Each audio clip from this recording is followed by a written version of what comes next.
It's the Fellowship of the Geek Show, a weekly podcast about comics, the comic book industry, and other geek pop culture.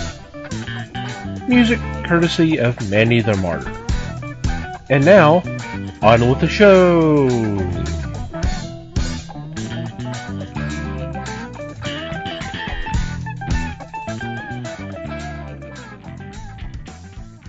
Hey everybody, it's the Fellowship of the Geeks podcast. My name is Thomas Chick, and joining me for this episode is Mike Marlowe. Hey gang. And Les Webster. Hello all. And that is it. Unfortunately, Liz could not join us this week. She's a little under the weather. Sorry about that, Liz. We can't all be in the same podcast anymore. I don't know what's going on. It's probably that trailer size thing again. I don't know. That's what usually ends up being the problem. Yeah, I Somebody guess. figures out they're in the broom closet and they get all cranky about it, you know. I told him to do a better job of putting that sign over the broom closet sign. Anyway. I know. In all seriousness, Liz, we hope you get well soon, and hopefully you'll be with us next week. Yeah. So I hope everybody out there is doing all right. So what's been going on in your corner of the galaxy? Oh gosh, I'm starting to sound like a broken record here. Because I'm still trying like mad to keep up with the hashtag all the horror stuff. I think about a day behind right now, which is not bad given how many shows they've been putting out. Because dang, oh god, yeah, there've been at least 3 this weekend alone, and it's like one a day during the week, and if he can find 2 to put out on the weekends each day, he does. It's just crazy. It's awesome, but it's crazy. And so in that vein, I'm going to just go ahead and throw out a shout out to Sam from the Invasion of the Remake podcast, who is the guy doing this, basically. He's the guy who has been putting this together. They actually did it for the first time last year. And then they did something similar, although I think it wasn't quite as intense, for the Women in Horror Month back in February. So if you can scroll back in time a little to check some of those out, that's probably cool too. But yeah, so he's pretty much single-handedly coordinated all of this stuff, and it's just absolutely. There's no way in hell I would have volunteered for all of that. It's just crazy. It is. I mean, because in addition to him promoting his own podcast, he's doing this for all these other podcasts that's part of this event. That's a massive undertaking. Oh, and yeah, he started hitting people up to volunteer for this back in August. I mean, his whole plan was he wanted to try to have all of the shows, all of the bonus episodes or whatever, however we were doing this, in the can by the end of September. And that mostly happened. It wasn't entirely, because, stuff happens. Right. And not to put too fine a point on it, some people are a little more reliable than others, and that's okay. I mean, it was actually a little weird shock for us because we're used to doing this the week before, and so we recorded over Labor Day weekend for a show that dropped October 9th, and to record that far in advance is just completely nuts for us. But it was still cool. It still worked out well. Yeah, so kudos to him for having the wherewithal to put up with all of this madness. I don't know. I couldn't do it. Here. And also briefly, if you've listened to any of these shows, including our bonus episode that we did for this, you're hearing the theme song that was written for the All the Horror event. And props to Sean Faust for coming up with that all on his lonesome. It is, as far as I know, an original piece of music, and nice. It's really pretty cool. If you haven't heard it, which if I'm still yammering on about it, but I hope you've heard some of it out there. But yeah, check it out if you haven't. It's great stuff. That's great. Yep, another talent that I don't have. My list is much longer than that.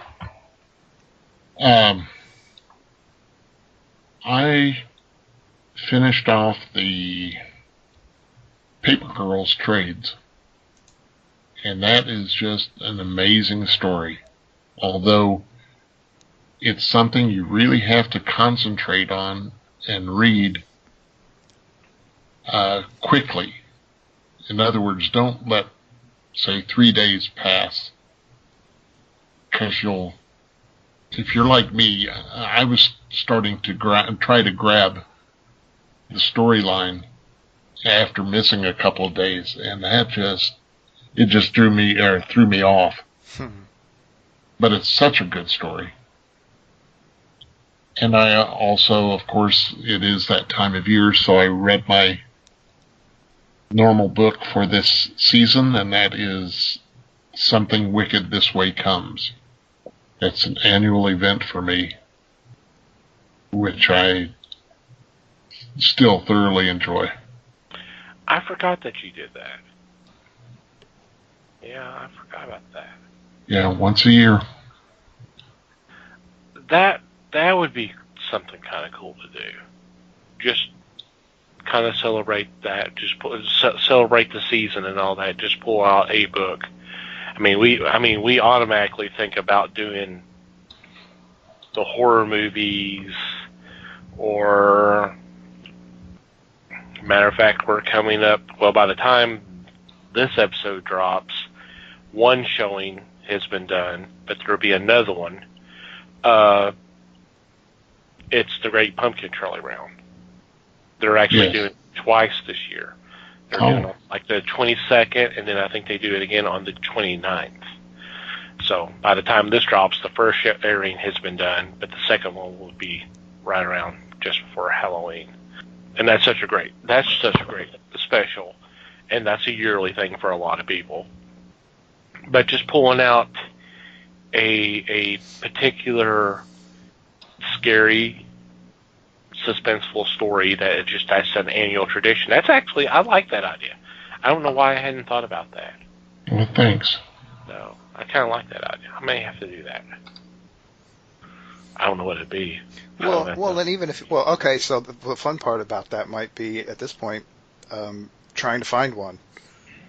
Yeah. And worst case, even if you'd just settle on a specific author and just read one of their stories during that time frame, it's a way to go. Right. Whether it's Bradbury or Poe or anybody else, really. Mm-hmm. The obvious ones would be King. Is there a lot of books by Robert Bloch? I know he's written stories, and there's a couple of, and I know he did stuff for television, and movies, but I don't remember there being a lot of books for him. Even if you grab a couple of his, I'm sure there are short story collections. Right. Right. On my trip, I located a copy of Ray Russell's Sardonicus, and I'm very happy to find that, because that is going to be a fine read. Basis for the movie, of course. So, yeah, Bloch has got a lot of different things. Of course, he did Psycho, did he not? Yes. Yes. So there's a start right there. If you're going to watch a movie every Halloween, that might not be a bad one to take. Just saying. Yeah. Especially when, at the very end, when he's in the cell by himself and said, "I hope they're watching. They'll see that I wouldn't even hurt a fly." And just that smile still creeps me out. that smile too. Yes. That just sold it. The way Anthony Perkins' head was tilted, and he's looking up, and there's just a little bit of evil there, but he smiles too, which is kind of evil yet kind of not. And then with the music, it's just it was just perfectly done. Mm-hmm.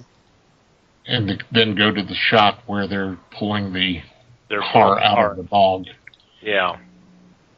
You could see why you could see why Tony Perkins got typecast after this, because he played it perfect.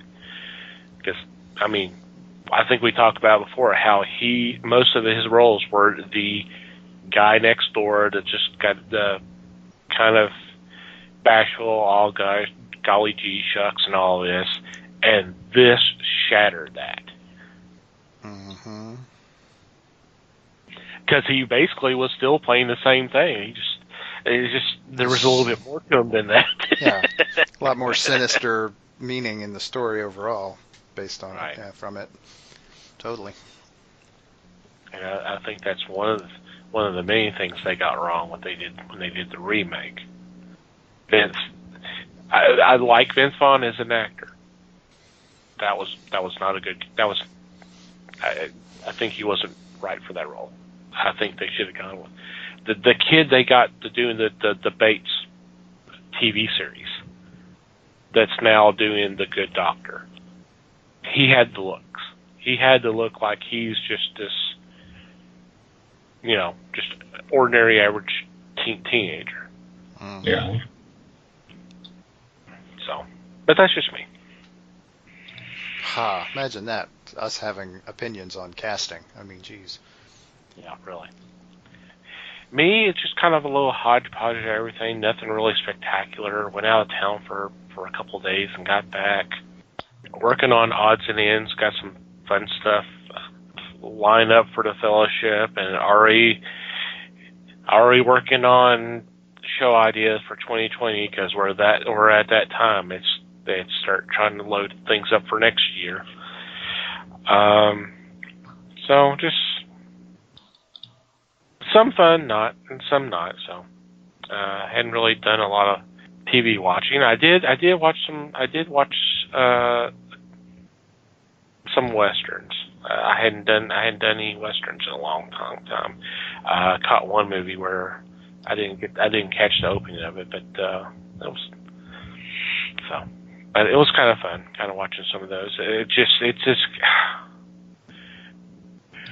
there was one scene where I'm just sitting there going, are you freaking kidding me? You have the hero who's riding to his ranch or something like that. Gets off his horse and he takes the saddle off and let the horse run free. Well, he was followed by a henchman of one of the bad guys. And he's a long distance away to where he's pulling out a rifle and he's going to shoot him. Shoot him dead, of course. Of course. So here's our hero standing perfectly still. And this dude, who apparently has the same training instructor as all the stormtroopers, totally freaking misses the guy. And because I mean, he falls over. You're thinking, oh my God, he's. I knew that he wasn't dead, but could they, wounded him or something like that? And then he just lays there for a couple of minutes when the henchman rides up to see just to make sure he's dead, but had to run away because someone was running by. I'm going, wait a minute. This old dude on a wagon, it just rides by, doesn't even stop to say, hey, did you hear that shot? No, it's just like, good morning, and just drives on. Like, okay. So nice. So the henchman just rides off, and then our hero just opens his eyes and gets up as if nothing happened. I'm like, oh God, this is 50s westerns, all right. Who was starring in it? I don't know. It was not anybody I recognized. The only person I recognized was one of the supporting characters, and I knew him basically because it was the same actor that was in the movie Rocket Ship XM. And for those who are not familiar with that one, that's the one that starred Lloyd Bridges as the first ship out into space. Well, he was the leader. He was the scientist who made this whole thing happen. And since we're talking, I'm going to have to look it up. You know who I'm talking about, Les? I'm sorry again? Do you know who I'm talking about here? No, I don't. Offhand, I do not. Sorry. I don't. John Emery. No, that's not him. I don't think I've seen that movie. I've heard about it, but I don't think I've ever actually sat down and watched it. Okay, Morris Ankrum is the actor. Interesting. For some reason, That that was- name sounds vaguely familiar. I don't know why. He was that was the only one I recognized from that show. But you know, and unfortunately where I was I was not able to roll back and see what the actual or have a guide to where I could be able to see what the name of the movie was. Right. I mean, it wasn't that great anyway, but you know, it was kind of something to watch. So It piqued your interest. yeah, it definitely had me going, what the what the hell? What the hell am I watching? You know, some stuff it was okay back then. Everybody just kind of accepted it, but now you're just going, Well, no. sure, man. Right. Stereotypical westerns for 800, please, Alex. Yeah. Anyway, Okay. Anyway, they can't all Yeah. be winners. Is basically No. the moral of that story. Yeah. That's true. Well, I mean, it's not just westerns. There's No, right. all genres have that. So Oh yeah, we might talk about one or two tonight. Who knows? who knows? Before we get into our discussion tonight, I do want to point out,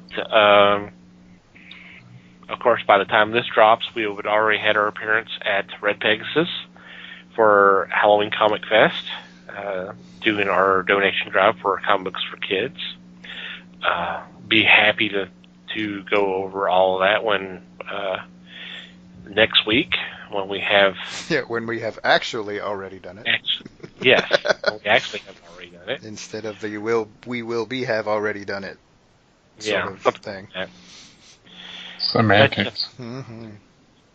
But if you're geeks in the Dallas-Fort Worth area and are unable to attend and drop off books or donations, or just come by and say hi to us, we do have our monthly meet and gabs, and the one for November has already been posted on the website.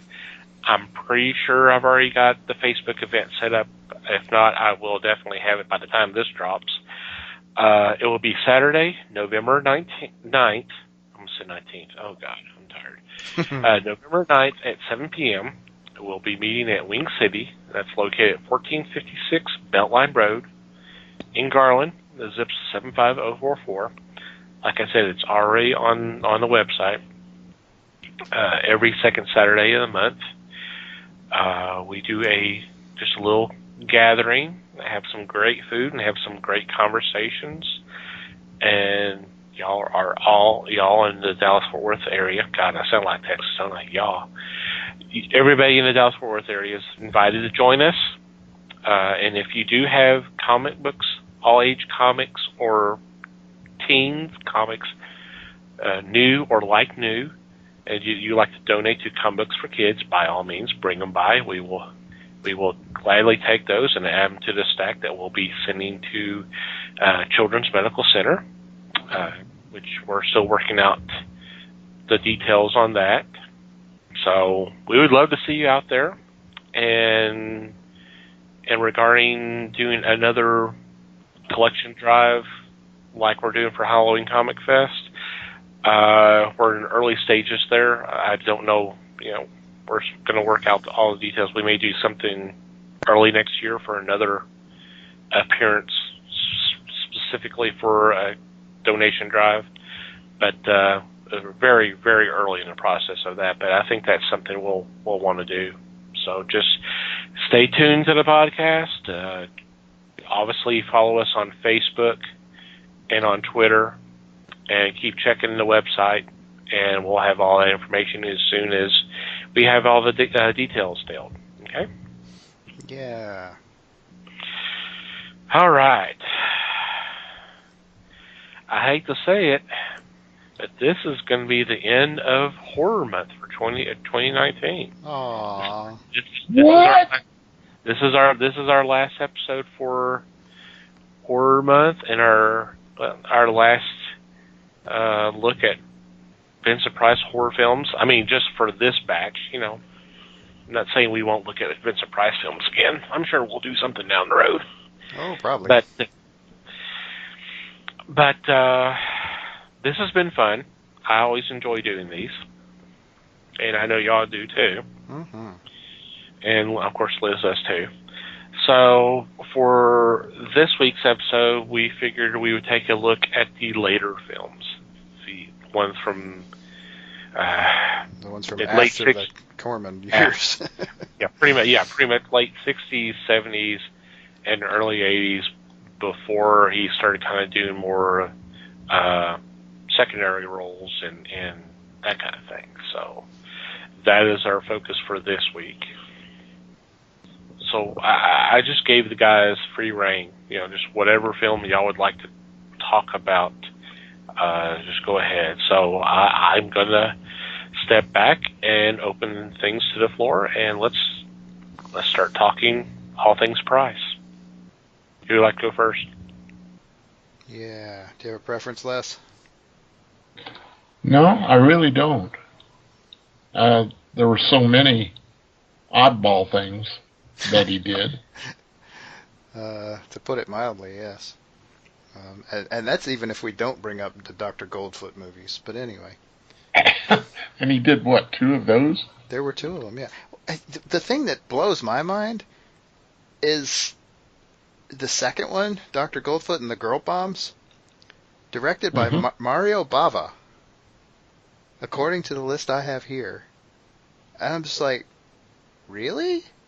I didn't realize he did movies like that. But hey, okay, I guess he had to make a buck somewhere along the line, because I mean, he did a lot of interesting horror stuff in that time frame. I was a little surprised he did just a straight up comedy like this. But anyway, we said we weren't going to mention that, so Too late. Yep, pretty much. Well, and you kind of brought up a good point. And I'm not sure at what point. I mean, we kind of mentioned it a little, or you kind of mentioned it a little bit last week, and we kind of elaborated on some of the Corman films being a little bit more comedic, but there was a lot more humor in some of the films that he did after that period. I mean, it wasn't pure horror. That there was always some kind of a little bit of a horror twinge, or whatever you want to call it. Yeah. It seemed a little bit more. It seemed like it was more times than not. That's what I'm kind of getting at. Right, and I mean, sometimes it was doing a horror comedy, and sometimes it was like just taking a break and doing an outright comedy. I mean, like right. the Goldfoot movies, they're pretty much straight up comedies. Right. Which, after doing all those dark, because there was a couple of the last 2 Corman movies were dark. Right. And so you kind of had to lighten things up a little bit. I don't blame him for balance. Right. I get that, because I mean that's also kind of the time period. Those Dr. Goldfoot films, that's about the same. A little bit. That's not too far away from him being Egghead on Batman. Right.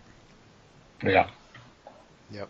And then he was doing a fair amount of guest spots on TV shows in that time frame anyway, so. Right. Yep. But then he jumps from that into Witchfinder General, which for some strange reason they renamed, for the U.S. market, they renamed it the Conqueror Worm, which I even haven't seen that. I'm not sure why. I just didn't quite get that, but yeah, that was another dark one, and that's also a kind of a historical story too, because it was based on the Matthew Hopkins, who was known as the Witchfinder General, which I found it. I thought it was really interesting. I saw something about that actually not that long ago, and all the stuff that he did. You hear about Hopkins and all the horrible stuff that he did. It was really only about a year and a half, which surprised me. And you'd think the guy did what he did for like 15 or 20 years to get the reputation he got, but nope. It's like 18 months. And then he just kind of went back to being an innkeeper. Just kind of randomly. I don't think this movie talks about him being an innkeeper or anything, but you know, because like I said, it's a pretty dark flick. You guys seen that one? I don't No. think so. Oh wow. I know I haven't. Yeah, it's I caught it a few years ago. It was like I said, it's one of the darker ones. It's not a happy story. For a Vincent Price movie, it's actually surprisingly violent. I mean, you actually get to see him like punch people, which he doesn't. Oh, wow. In most of his roles, I mean, even in the really dark stuff, he's not really physically violent much. But yeah, I vaguely remember this having some actual knocking people around, doing nasty things to him. There's not really a lot of physicality to his roles unless he's like strangling someone. Yeah. That's pretty much to the extent of it. Yeah, you very rarely see him just haul back and punch somebody in a movie. I mean, no matter what it is, basically, any time in his career, really. It's interesting, but it's interesting as a side note, I think. Yeah. 'Cause that was 68, so Yeah. there you go. In 73, he did Theater of Blood. Do you guys remember that one? I have not watched that one yet. It keeps popping up on some of the apps that I watch movies on, but I have not actually stopped to watch it yet. I know it's offered on Amazon Prime. It's pretty nice. It's a nice little venue. Yeah, another horror comedy apparently. So that's cool. And that's right on the heels of both of the Dr. Phibes movies, which were okay. I don't remember those being this lists both of them as horror comedy, but I do not remember them being funny. Okay, in all fairness, they were a bit on the campy side. Okay. But I wouldn't have called it straight up comedy. I mean, there were some silly moments in both of them. Are you guys familiar with either of those? Which ones again? I'm sorry. The Dr. Phibes movies, the Abominable Dr. Phibes and Dr. Phibes Rises Again. Rises Again, yes. No, I don't see them as comedies. Yeah, I sure didn't think so. I don't remember sitting there slapping my knee in laughter. I'm ashamed to say that I have not seen those. I definitely need to see them. Yeah, they're interesting. I mean, they're fun from a early 70s horror movie perspective. Right. And the role puts him in a very interesting acting style, because I almost want to say spoiler alert, but these are old ass movies. I mean, there's not really any reason to spoiler alert them. Very early on in the first movie, he is in a car crash, and his face is disfigured and his voice is completely gone. I mean, he basically has to relearn how to talk, and I don't even remember. It was some weird setup where his lips didn't move when he talked. You could hear him, but you couldn't actually see him talking. So it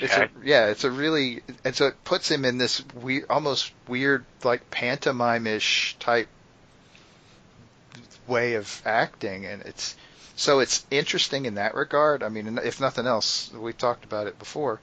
I mean, dude had some range, so he could pull off this role where he's essentially working against a soundtrack from a narration type. Well, it's not even really a narration.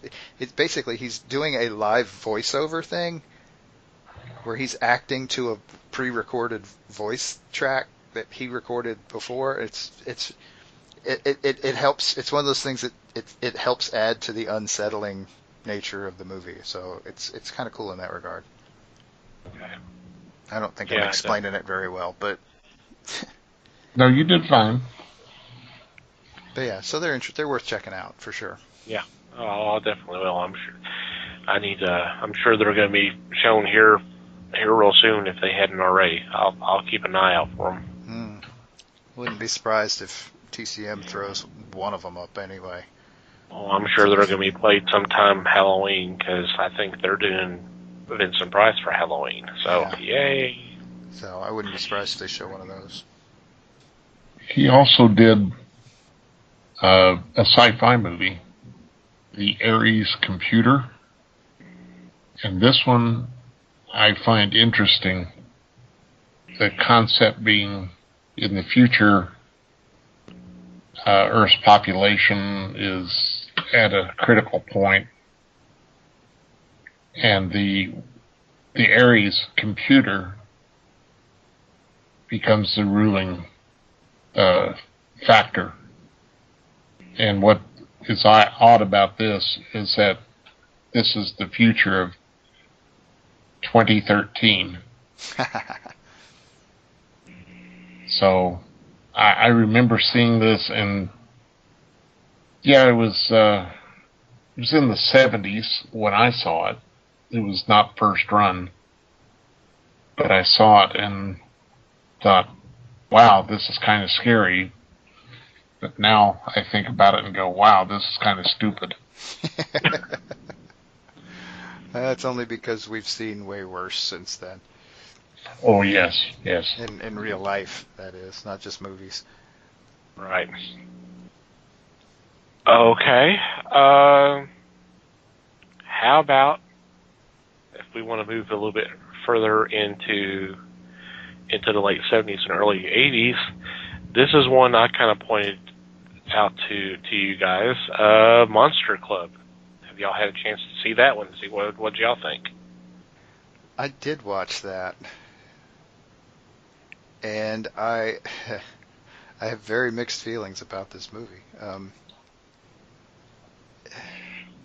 I did warn you about the music. I admit fast forward through the music for the most part. Yeah. As much as I I'd could. say that I did too. It was pretty appalling. Okay, so my deal with it was I both really liked and really hated this movie. And it's kind of sad in a way because the part I really liked was, I mean, this is essentially a kind of an anthology thing. There's three separate little stories. Mm-hmm. And I really liked the three separate little stories.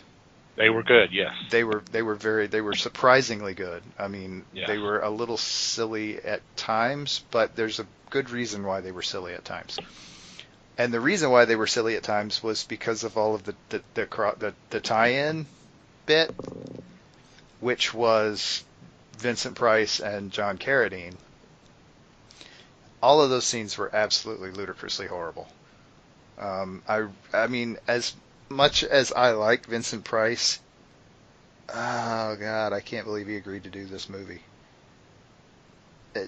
It was just, it's just because all of the silliness and weirdness in this movie is packed into his character explaining to John Carradine's character how all this stuff works.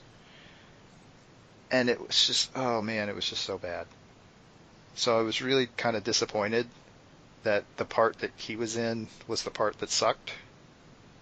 Because otherwise, like I said, the vignettes were really good. I mean, I don't know. It was, I guess, in that regard, it was interesting. But how it could go from, I mean, the premise behind the whole thing is so terrible and so poorly written. But the stories that it ties together are actually pretty dang entertaining. Yeah. I mean, one of them is even like outright funny, like the one Donald Pleasance was in. That was hilarious. Oh, that was yes. I love that. That was hilarious. And you know he had to love doing it too because it's not like he did a lot of comedy. Oh yeah, I mean he's practically doing slapstick. Yes. It's just right. It's really well done, and it's just and the last one, I was actually really surprised how good that was. But I mean, because the beginning to it was just, I mean, they really set that that lead guy up as a Yeah, real with Stuart Whitman. yeah, Stuart Whitman. They set him up as a real dick right up front, and I'm like, oh man, what are they going to do to this guy?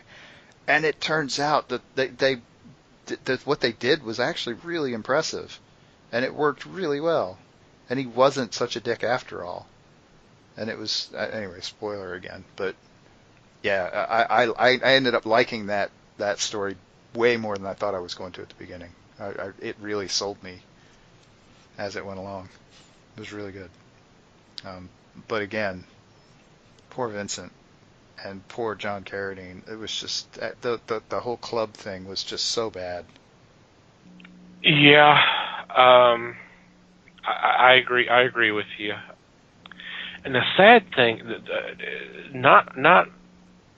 I mean, all that was bad enough, but right there at the end, and I guess we can go ahead because this is a movie that's 30-something years old. Vincent Price is playing a vampire, and John Carradine's character is a famous horror writer who Vincent Price's character loves his work. So after taking a bite out of him, invites him to the club, and that's where he starts telling these stories. And then right at the end, Vincent Price wants to make John Carradine's character honorary member of the club. And of course, all the monsters are upset. It's like, well, why human all that? He starts doing this speech about how evil and that men can be, and that we're probably the greatest monsters on Earth. And the sad thing is, and I think I talked about this when I mentioned this before, is you could tell he's reading cue cards. He keeps looking back over a certain direction and just going, oh my God, oh. Well, it was a really kind of dense monologue. So it is. You kind of can't. Yeah. But yeah, it's. I mean, they could have also tried it a couple of times. Give him a chance. It did really kind of did sound like he was reading all that shit for the first time. Yeah. I mean, come on, do 3 or 4 takes of it at least, and try to splice something together. Damn, do some cuts, some camera cuts and shit, and just try a little more. That was my whole problem with all of that stuff, was that it seemed so slapped together at the last minute. I mean, it was just, yeah. Yeah, I mean, it looked like it. Well, and then all the costumes and masks for all the monsters and all that. Hell, it made Corman's films look like they were $1 million budgets. Oh my God, it was just. I mean, it looked like somebody crashed a Party City. Yeah. And bought out all of their damn costumes. It was awful. Yeah. I mean, they didn't even try. It was bad. I mean, like I said, but then the stories themselves all look great. It's like they blew all their budget on the stories, and they're like, oh shit, how are we going to put this together? Party City, here we come. Between the stories and then actually paying for Price and Carradine to be part of the film, that was their budget. Pretty much, which, man. Yeah. Well, looking at the listing on IMDb, I find it quite amusing in their summary that it's, as you folks had described it, but it said, between each story, some musicians play their songs. Oh, God. And I thought, wow, that's a big selling point right there. I think musicians is probably a stretch. But anyway. And clearly the songs were written for this. And clearly not a lot of time was spent on them. But I don't About as much time as actually doing the film. Yeah. Yeah. But yeah. Again, it was interesting to see once. I don't see myself going back to it. because, Yeah. and if I do, I will just fast forward through the cutscenes because they're just a waste of time. Unfortunately.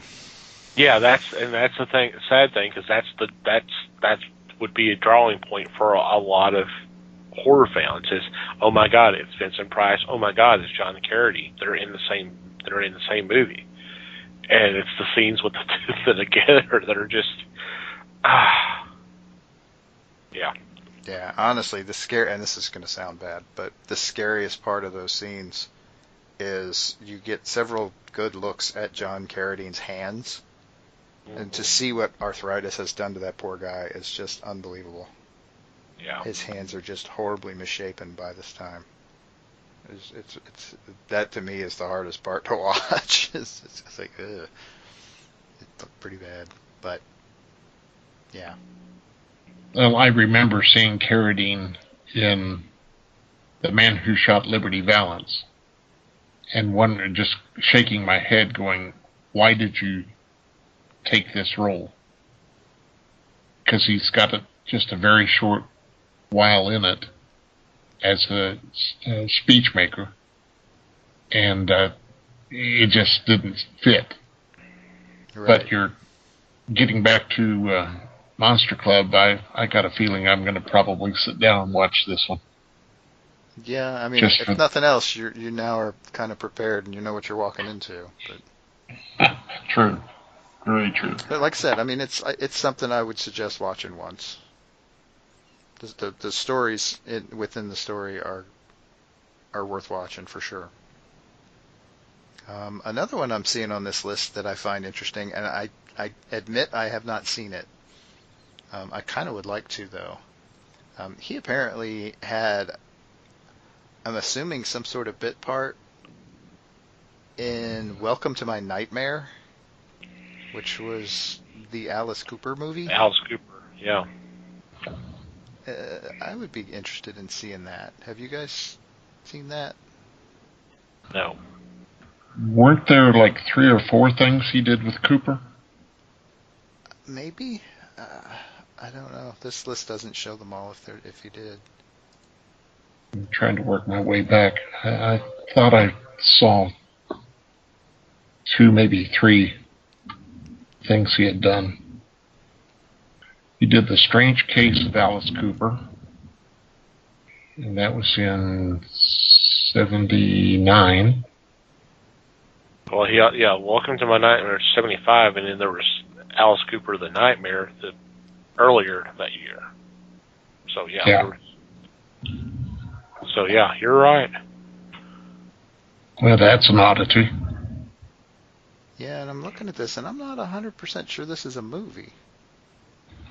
It's weird that it's listed in his filmography, but I mean, I could see it being some sort of, I don't know, I maybe a really long music video. But given the time frame, I could see them doing that, and given Alice Cooper, I could see them doing that.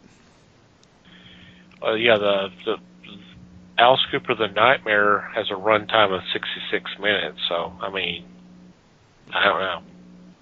If it was a TV, it would make sense if that was a TV movie, because with commercials, you're talking an hour and a half. Yeah, maybe. I don't know. I'll have to check into that sometime. Yeah.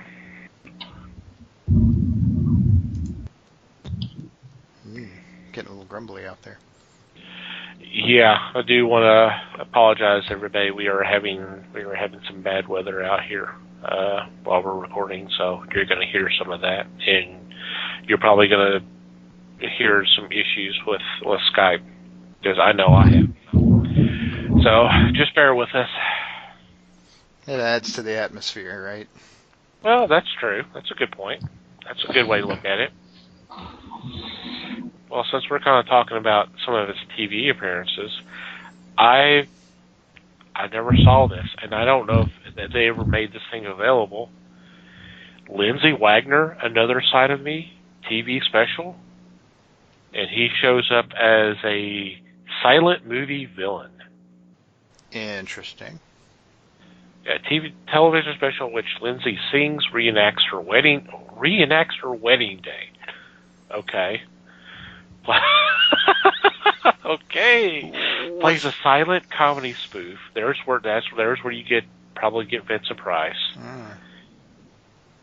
Meets Paul Anka, swims a la Esther Williams, and plays a Guinevere to Michael Brandon's Lancelot. Okay. Was she that big a star to be doing some weird? Well, I mean, Stuff like this was Bionic Woman time period, so yeah, I could see them doing it. Now, I don't know if Linda Carter had something similar at that time. I could see her doing it. She might have had the sense to pass, but who knows? I want to say she actually did some recording of her own too, but I could be remembering. Oh yeah, wrong. yeah. She. I mean, she's a singer. Yeah. Yeah. So. I was not aware that Lindsay Wagner was, but okay. I didn't either. So hey, learn something new every day, right?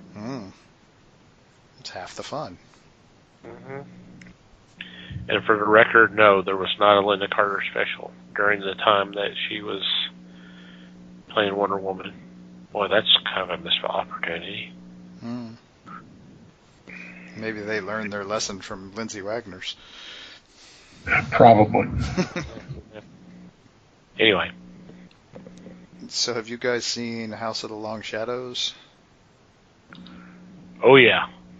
I've seen it several times, and then Les and I watched it up at the store a couple of years ago. We headed up there one Saturday night kind of watching it. It was... Of course, Les and I were doing our best MST3K there. Right, Les? Which was real difficult. Oh, yeah, that movie it doesn't have any opportunities to make fun of it at all, and that was sarcasm. Yeah, I know. Sarcasm. I know. Yeah, it's another one of those that. Actually, that's not really one of those that I think everybody should watch once. It's not very good. I can't say it's Vincent Price's fault. I mean, there are a lot of other reasons that it wasn't very good. But I mean, you got Vincent Price, you have Christopher Lee, you have Peter Cushing, you have John Carradine, and we were supposed to have. From what I read before, Elsa Lanchester was supposed to be in it too, as the sister. But we got Sheila Keith, and I don't remember exactly what the deal was. I had read that somewhere before that that was supposed to be her part. Anyway, yeah, it's not. It's an okay film. One of my major problems with it is the star. Yeah. Not the best actor, really. Unfortunately. If he had someone else, probably could have sold it a little bit better, but, you know. And for those who've not seen the movie, the lead actor in this is Desi Arnaz Jr. Yeah. Which I like to know how you got this role. Besides being Desi Arnaz Jr., I just wonder, you know. Yeah. Might be safer not to find out, really. Who knows? Yeah, that's true. Good point.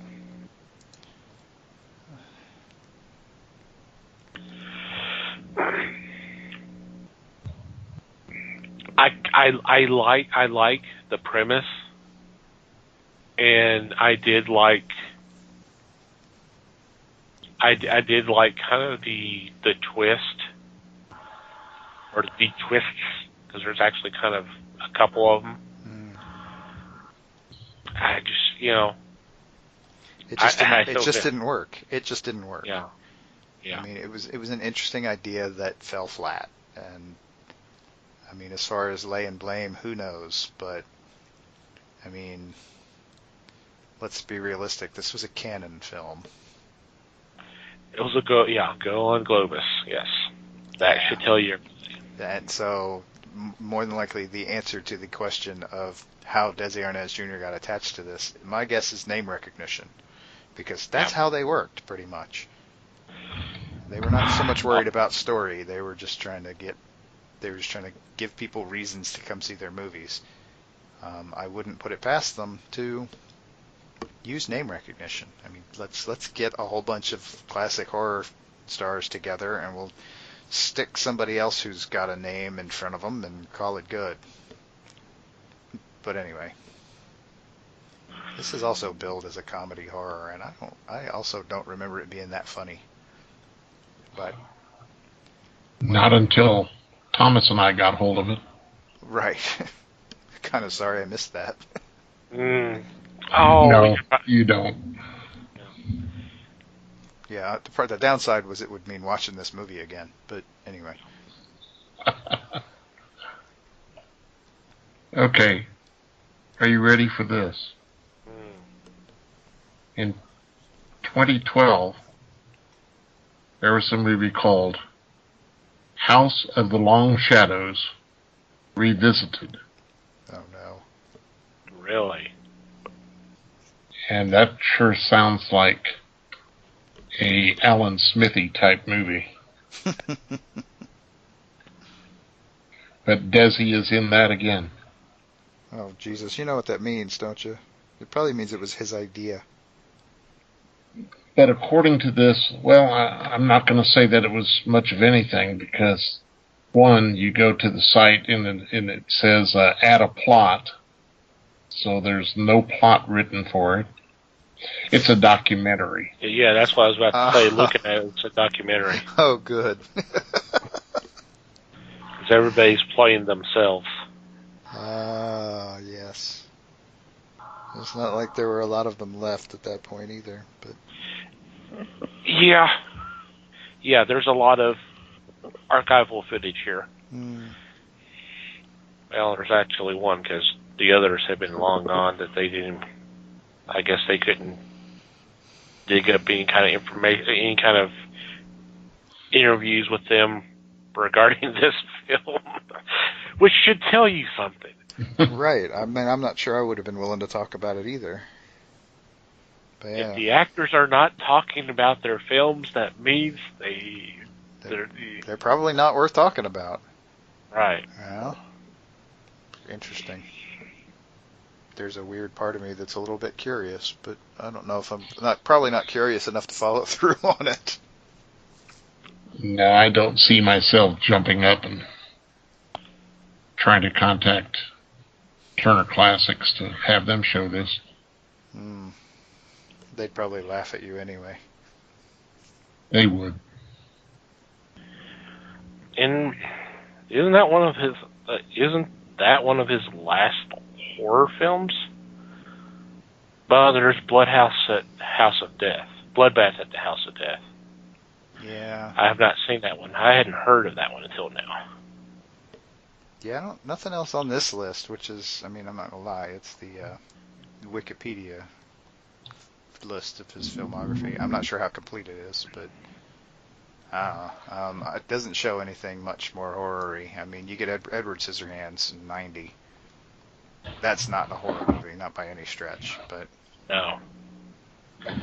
that's a movie I completely forgot he was in, to be honest. He's not in a lot of it. No.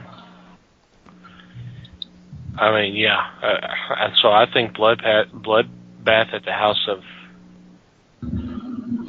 Death, which, God, that's a little extreme of a title, but Well, according to the description here, it's a spoof. of course. So, yeah. 6 scientists arrive at a creepy Headstone Manor to investigate a strange phenomenon which was the site of a mysterious massacre years earlier when 18 guests were killed in one night.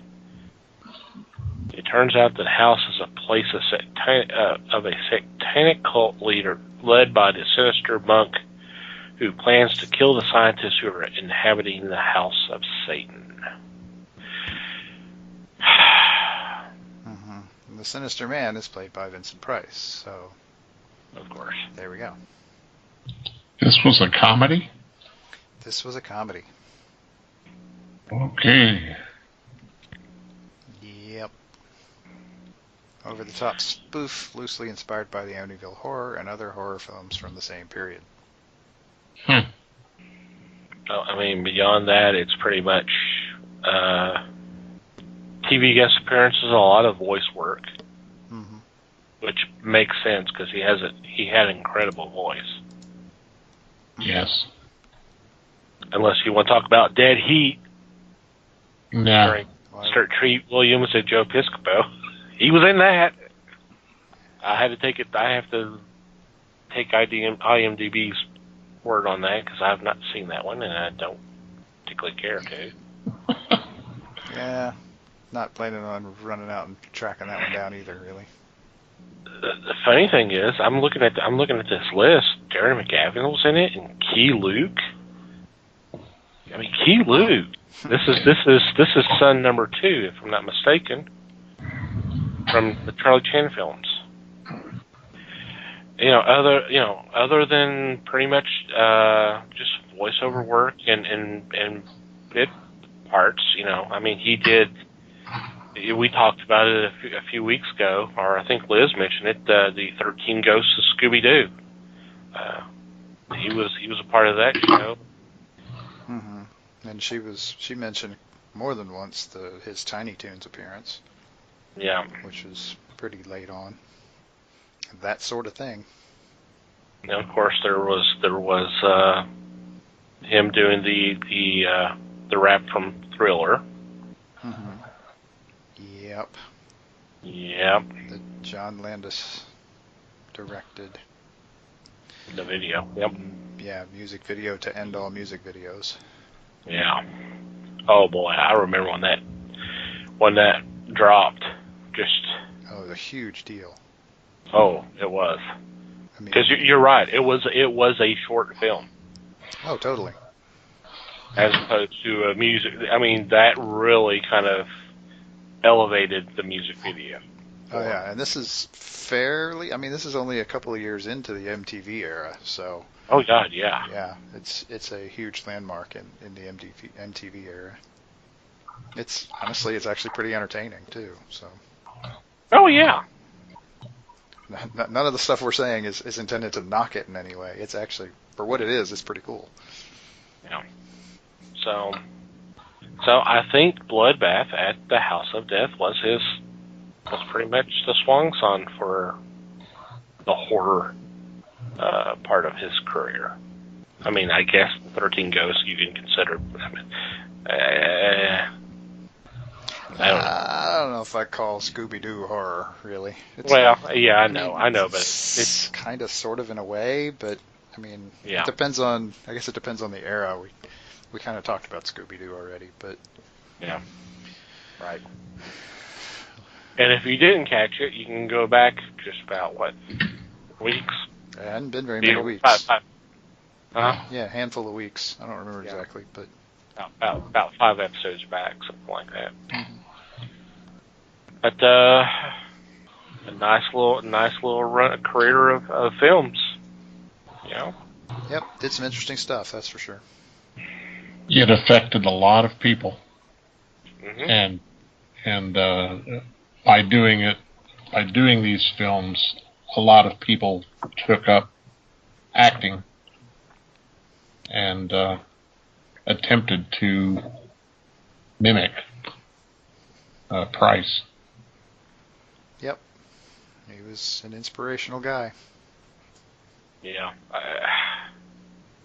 he could. I mean, he wasn't an action star, but man, he could do just about everything else. And he probably could have if he did it earlier in the career, but just very versatile. And we've talked about it before. Even when the material wasn't all that great, he still did. For the most part, he did. He there was very few times he mailed it in. Right. Very few times. Right. He definitely gave it his best shot. 99% of the time. Yeah.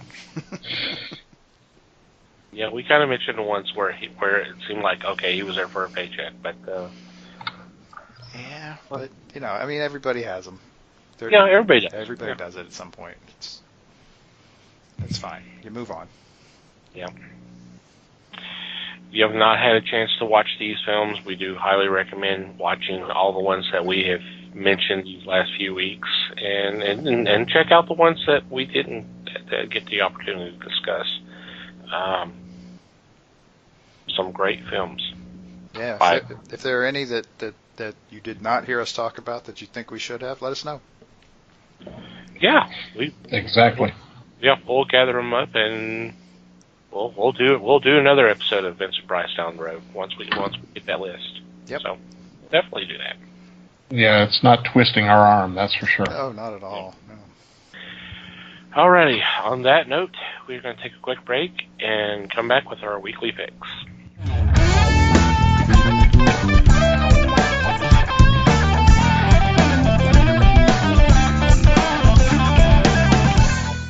And we're back. It is time for our weekly picks, and leading off is Les. Thank you, sir. My first choice comes from Image Comics. The word is out that Chrononauts is back. This was an amusing little series done a couple years ago. This is Chrononauts Future Shock #1, and it is by the same creative team.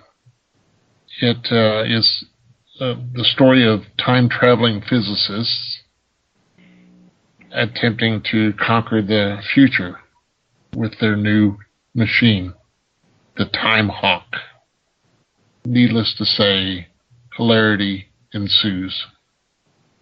I laughed very hard at the first series, and I'm hoping that this one pulls it in again. So, try it out. Chrononauts. Has it been that long? It seems like it came out a little bit more recent than that, but I guess you're right. Wow. Yeah, the first series was fun. Yeah. So I did see this on the list. I was like, hey, I'm great to see it back. So. Yeah, I was too. Yep, cool. Alrighty, Mike, you're next. Okie dokie. My first pick is a Dark Horse title, and I am picking Manor Black #4. I'm sure I know one of us mentioned this one when the #1 came out, because it just sounded like a really cool story, and honestly, it has turned out to be a really cool story. And it is the story of a family patriarch. The family is, of course, a family of sorcerers, and the patriarch Roman has sort of inadvertently stumbled across another young magician, and has quickly grown to like her pretty much better than anybody in his own family. And so this is making his potential heirs very nervous. And it's actually a pretty fast-paced story. There's stuff going on through all of this. And Ari is learning a lot, kind of as she goes and as she's getting to know Roman and his family a little better. So it's like I said, it's really really interesting story. It's very much. I like how character-driven it is. It's a lot of fun. Yeah, it's been a great read so far. I agree. All right, I am next, and for my first choice, I am choosing a new miniseries from Valiant called Roku. This is written by Cullen Bunn, who we've mentioned a lot of his stuff in the past, and Roku is an assassin, I guess a highly regarded assassin. But apparently she is coming up against a challenge that she just, quote, can't simply execute. I'm intrigued. Since Cullen's writing it, It ought to be a fun ride. I'm definitely liking some of these new characters and new stories that Valiant's doing. It's great that they're expanding the universe. I want to know what's going to happen with this one and see where we go from here. Yeah, I saw this one too and thought about it. Roku is interesting because she's one of those characters that has shown up a few times as a villain. Yeah. And so now to see, to be honest, I'm a little hit or miss on when they try to turn villains into heroes. But Roku is just completely badass. So I'm willing to give it the shot. I'm willing to check this out. Because Cullen Bunn writing it is also pretty much a dead giveaway for me. But yeah, this one's cool. It does sound cool. Alrighty, Les, you are up again. I am back again. I look at this one and I notice that it is a print of a story that's already started. From Antarctic Press comes Teether, #1. It's a story of a transfer student, Lily Quist, who comes to Carroll Hill, Indiana, and is befriended by several people. Dylan Brown is one of them. But when the grisly remains of local kids start showing up, she is suspected of being a killer. Behind the story is an ancient hunger. So now Dylan has to band with his classmates to stop her vicious feast before it's too late. There's a little backstory behind her, though, and that could cause problems in defeating her. So I'm kind of in for this, and it is a monster-type book. So, yeah, I'll give it a try. Cool. And honestly, if it's a reprint, I mean, that's a good thing. It means they're having to print more. Well, hopefully so. Yep. Sounds like fun anyway. Alrighty, Mikey, you're next. Okie dokie, I'm next. And my second pick is a Dynamite book. And I cannot tell a lie. I've talked about this one before, too. But this is the final issue of Warlord of Mars Attacks. This is issue number 5. And this has been, not surprisingly, one hell of a wild ride. The idea that John Carter of Mars shows up in the middle of the Mars attacks, Martians invading Earth. They managed to figure out a way to get back to Mars to try to stop them, because obviously these two properties are not necessarily normally in the same time stream. So they're sort of trying to figure out what went wrong, how it kind of blew up in that direction. It's been a lot of fun, and I'm not gonna lie, what caught my eye on this one this week was the cover for this issue, which was done by Greg Hildebrandt, and it's a really pretty cover. Yeah. That kind of brought it to my attention, but like I said, I've been enjoying the series anyway, so check it out. That is a pretty cover, and I'm wanting to read this one right away because the previous have been pretty good. Yeah, this is one of those, we've talked about it on several different occasions because it weren't being mentioned, is Dynamite has put together crossovers that you're going, this shouldn't work, this should not work, but somehow the creative teams behind them have found a way to either make it work or make it to the point, or make it to where you don't care how this should be working. You're just enjoying the ride. So that's a sign of a great creative team, where the writer, the artists, colorists, letterers, all, yeah. Yep. So they are definitely having some fun down at Dynamite. No doubt about it. Okay, that means I am next, and for my second choice, it's another number one issue of a miniseries. This is from Zenescope, called Monster Planet. And the premise is that a virus has been released that has pretty much wiped out the human race, with the exception of some who've been turned into quote-unquote primal beasts. And, well, I mean, there's some human survivors as well, but they're trying to figure out how to cure, combat this virus. And the fate of mankind is being left up to a team made up of vampires, werewolves, and classic monsters. And I'm like, oh, this is such a cool premise. That the fate of mankind is led up to monsters that have terrified us for centuries. I love it.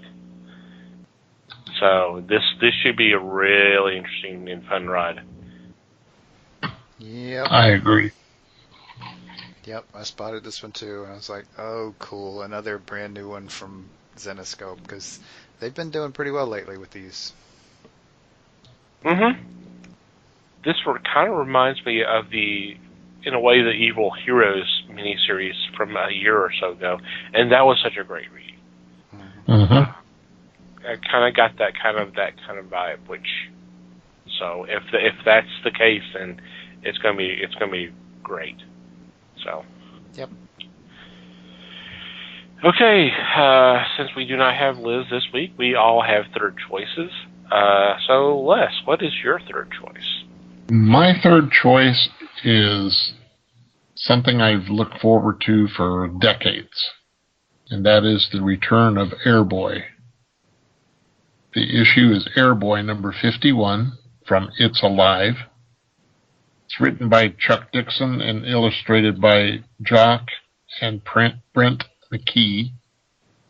It takes up from Airboy number 50, which was 30 years ago that this appeared.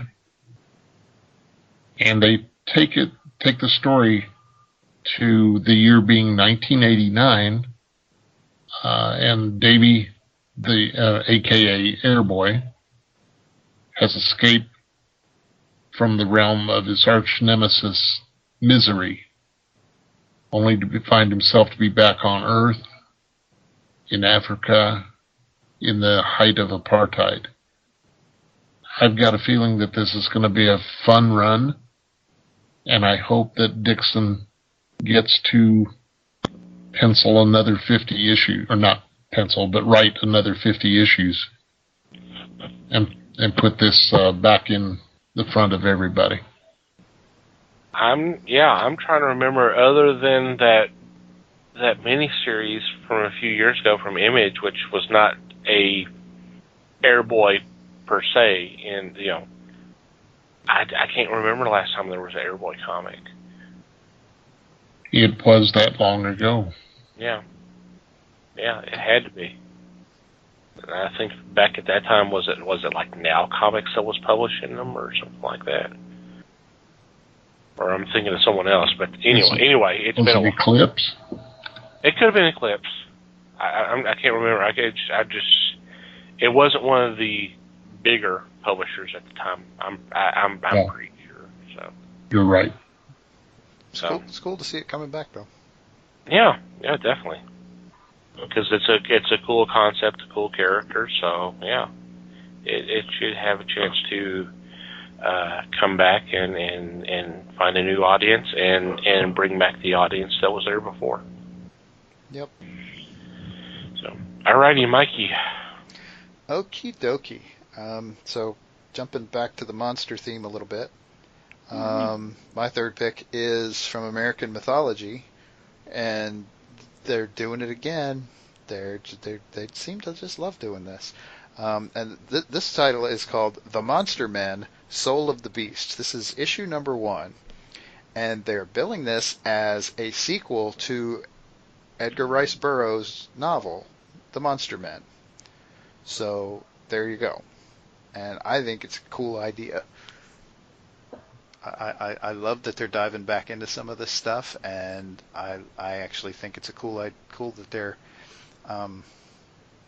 starting to build some new stories out of those properties. So here we go, and it's got monsters.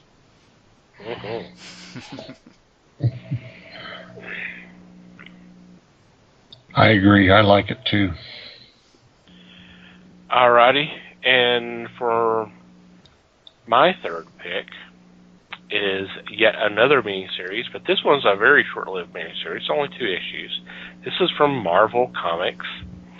It is Fantastic Four Grand Design. This is a follow-up to the X-Men Grand Designs that were so well received. But this is written and illustrated by Tom, and I'm going to butcher his name, and I'm sorry, Sicoli,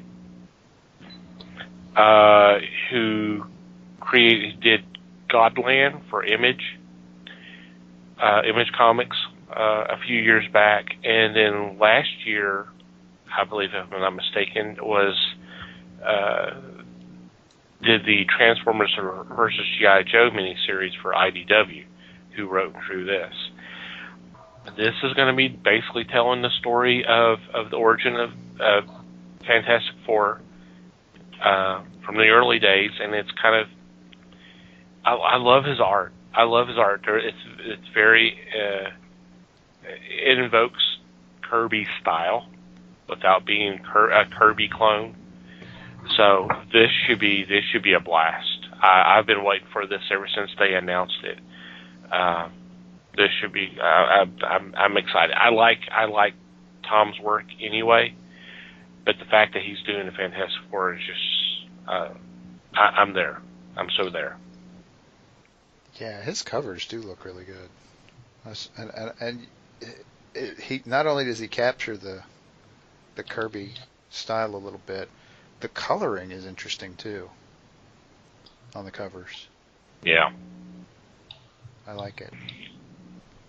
Yeah, it's kind of like what Ed Piskor did with the X-Men Grand Designs. I don't know if he's doing the coloring there as well, or Tom just happens to be kind of mimicking that style. But I mean, it's the variant cover with the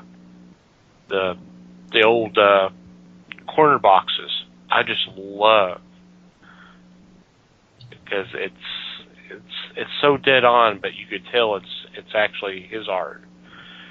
So yeah, I'm so excited about this. So yep, looks good. Alrighty.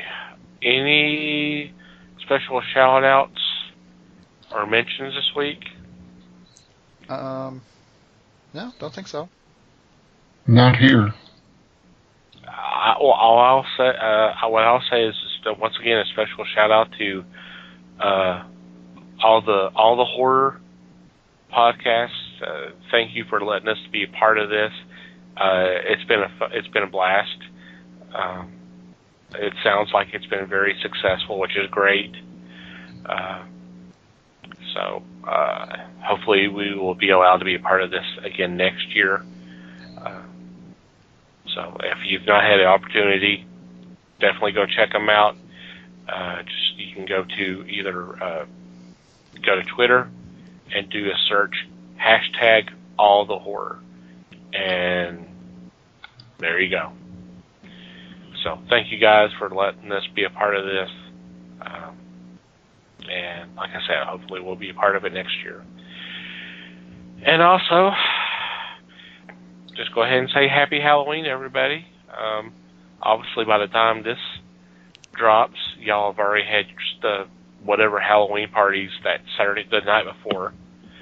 But, if you're taking the kids out trick-or-treating on Halloween, stay safe. Hope you have fun. Hope you get kids get a lot of good candy. And I don't know if there's even going to be parties, but if there are, have fun, stay safe, and all that good stuff. Yeah, what he said. Which I agree. Yeah, whatever I said. I don't know what the hell else you said, so that's okay. I agree with Gabby Johnson. Brr. Well, with that, we'll go on to our regular shout-outs.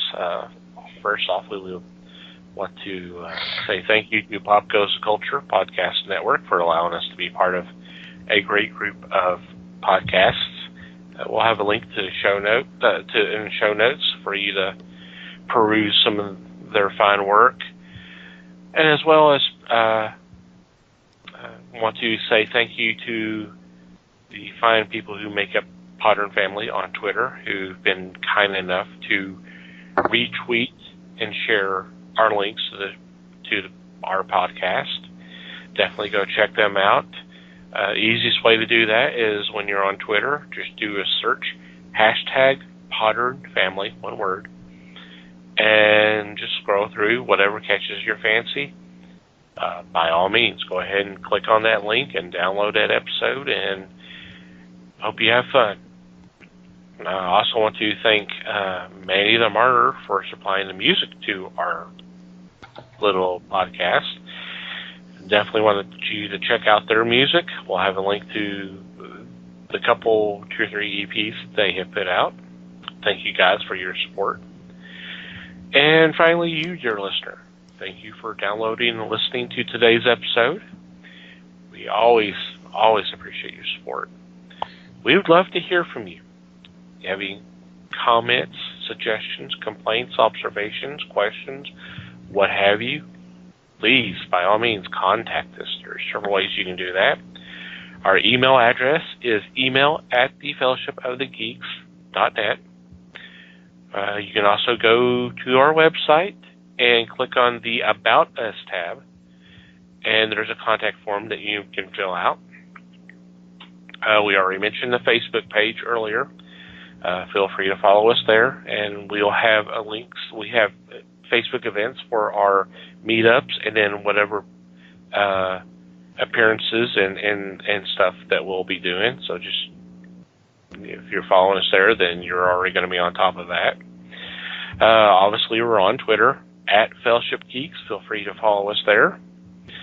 And if you like to follow our personal social accounts, our Twitter accounts, by all means, Mike can be found @MikeyGeek. Liz can be found @LN_geek. And I can be found @TomTCGeek. And wherever you download or listen to our podcast, if you would take a couple moments and rate and review our show, that would be great. Any final thoughts before we say goodbye? No, just thanks, everybody. Thanks all for everything. Thank you for listening once again, everybody. We do appreciate it, and we'll be back next week, and hopefully Liz will be with us. Hopefully she'll be feeling better, and we'll be knocking out the next couple of months of 2019. It's hard to believe. The year's almost over, guys. Nah. Where has the year gone? There's days where it feels like, oh man, and then there's days like, oh my God, 3 months just passed by. What the hell happened? Anyway, on that rambling note, we will wish you good night and geek on, my friends.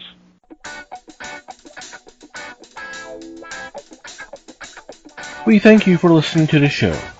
Comments, suggestions, and questions can be sent to email@thefellowshipofthegeeks.net. You can follow us on Facebook @thefellowshipofthegeeks and on Twitter @fellowshipgeeks. Until next time,